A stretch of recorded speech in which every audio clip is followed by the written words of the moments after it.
Olá, meu nome é Gabriel Bielis, sou estudante do curso de Licenciatura em História pela UFMT. Este vídeo faz parte da disciplina de História do Mundo Contemporâneo, ministrada pelo docente Dr. Cândido Rodrigues. Neste vídeo, iremos abordar o epílogo do livro A Revolução Global, a História do Comunismo Internacional, 1917 a 1991, de Silvio Pons. Silvio Pons é um escritor e professor da Universidade Europeia Tor Vergata. Ele é um escritor já de renome e o seu campo de pesquisa é ligado à União Soviética e ao história do comunismo internacional. Ele já escreveu diversos livros e realizou que é a Revolução Global, a História do Comunismo Internacional, 1917 a 1991. O epílogo desse livro fala sobre o fim do comunismo europeu e soviético mundial.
Já no começo do epílogo do livro, tem uma citação de Anatoly Cherniev, datada de 1988. Vou recitar. Está claro para todos que o movimento comunista, tal como nos acostumamos tradicionalmente a vê-lo, de fato não existe. Não existe, antes de mais nada, como força internacional. Quando Mikhail Gorbachev assumiu a liderança da União Soviética em 1985, ele queria transformar o sistema soviético para melhor. Ele então buscou duas reformas.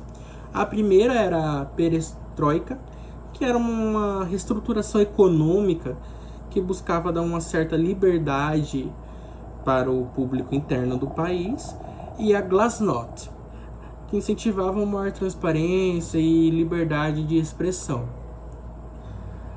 Gorbachev acreditava que essas reformas poderiam melhorar o socialismo, diminuindo o totalitarismo, o autoritarismo do país e ampliando os debates.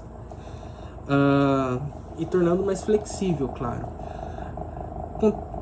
Ele também queria demonstrar, tanto para os outros países quanto para o seu próprio povo, um socialismo com um rosto mais humano, mais amigável, por assim dizer, que trouxesse benefícios econômicos e sociais ao mesmo tempo.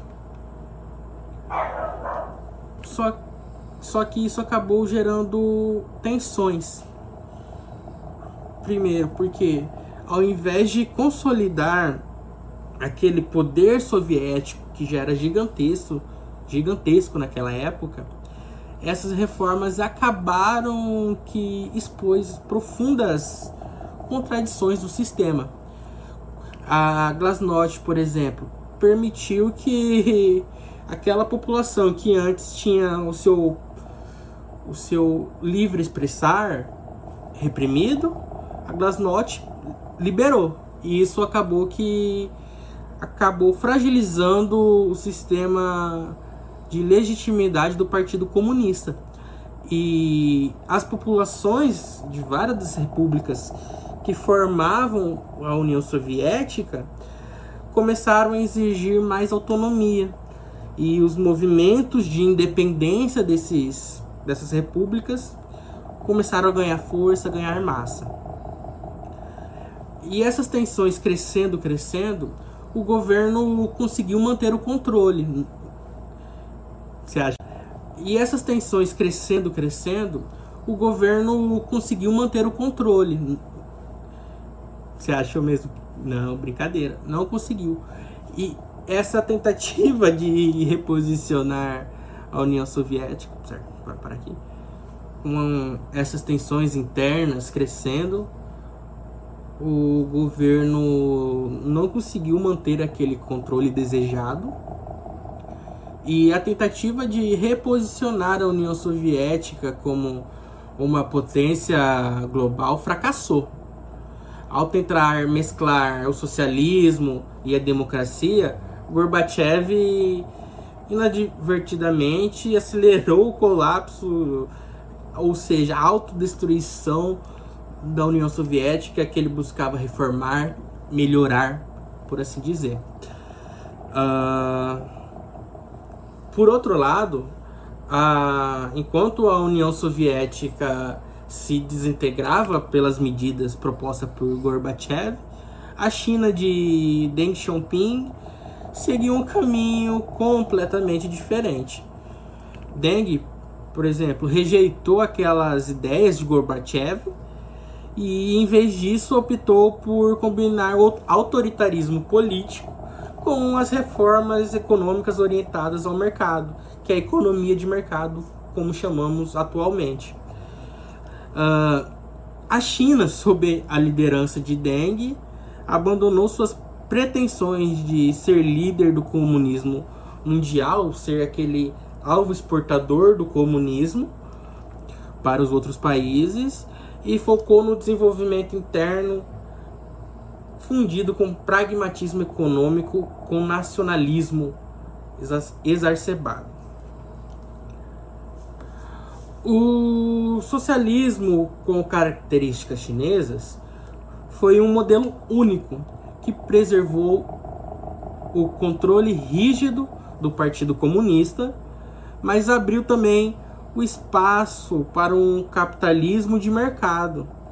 Esse modelo permitiu que a China experimentasse um crescimento econômico explosivo, ao mesmo tempo que evitava as turbulências políticas que destruíram a União Soviética.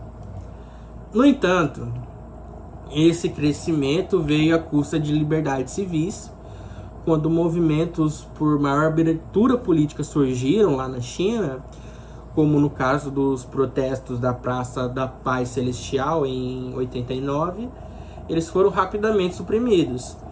Assim, a sobrevivência do comunismo na China dependeu de uma fusão de pragmatismo econômico com autoritarismo centralizado. Já na Europa, o colapso do comunismo foi apenas uma questão política, mas também, por outro lado, enquanto a União Soviética se desintegrava pelas medidas propostas por Gorbachev, a China de Deng Xiaoping seguia um caminho completamente diferente. Deng, por exemplo, rejeitou aquelas ideias de Gorbachev e, em vez disso, optou por combinar o autoritarismo político com as reformas econômicas orientadas ao mercado, que é a economia de mercado, como chamamos atualmente. A China, sob a liderança de Deng, abandonou suas pretensões de ser líder do comunismo mundial, ser aquele alvo exportador do comunismo para os outros países, e focou no desenvolvimento interno fundido com pragmatismo econômico, com nacionalismo exacerbado. O socialismo com características chinesas foi um modelo único que preservou o controle rígido do Partido Comunista, mas abriu também o espaço para um capitalismo de mercado. Esse modelo permitiu que a China experimentasse um crescimento econômico explosivo, ao mesmo tempo que evitava as turbulências políticas que destruíram a União Soviética. No entanto, esse crescimento veio à custa de liberdades civis, quando movimentos por maior abertura política surgiram lá na China, como no caso dos protestos da Praça da Paz Celestial em 89, eles foram rapidamente suprimidos. Assim, a sobrevivência do comunismo na China dependeu de uma fusão de pragmatismo econômico com autoritarismo centralizado. Já na Europa, o colapso do comunismo não foi apenas uma questão política, mas também um problema de identidade nacional. A Iugoslávia, por exemplo, se fragmentou em uma série de guerras civis alimentadas por tensões étnicas e religiosas, a quais haviam sido suprimidas durante anos e anos do governo comunista. O que vemos aqui é o fim de uma era em que o comunismo europeu, aquele comunismo pujante que havia na época, sustentava por meio da repressão e do controle centralizado. Na Europa Oriental, por outro lado, o comunismo foi desmantelado em grande parte por movimentos populares. Países como Polônia, Hungria, Alemanha Oriental viraram em 89 e pensaram: vamos acabar com isso, e colocaram fim a décadas de governo autoritário, substituídos por regimes democráticos. Essas transições, em muitos casos, foram rápidas e pacíficas, mas deixaram marcas profundas nas nações que ainda enfrentam desafios ao lidar com esse passado autoritário.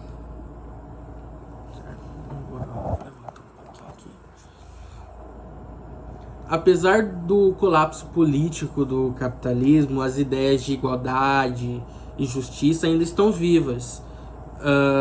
Em tempos de crises econômicas e ambientais, muitos dos movimentos sociais e partidos de esquerda recorrem a aspectos de pensamento marxista para criticar o sistema capitalista.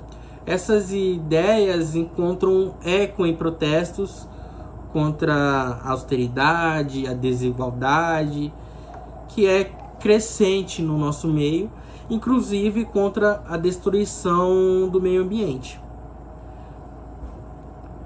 O comunismo, como ideologia de governo, pode ter desaparecido. O comunismo, como sistema de governo, pode ter desaparecido na maior parte do mundo, mas sua herança ideológica continua a inspirar novas gerações.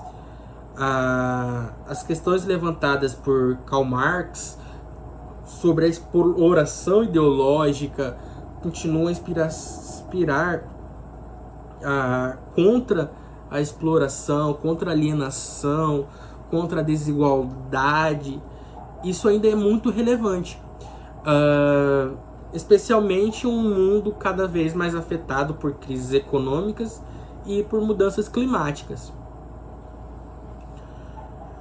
O colapso do comunismo marcou o fim de ciclos históricos, mas suas ideias, suas revoluções e suas lutas por um mundo justo deixaram marcas profundas na história da sociedade, e o século XX ainda enfrenta novos desafios, mas as histórias do comunismo continuam a ser parte fundamental para entendermos as transformações que o mundo vem experimentando.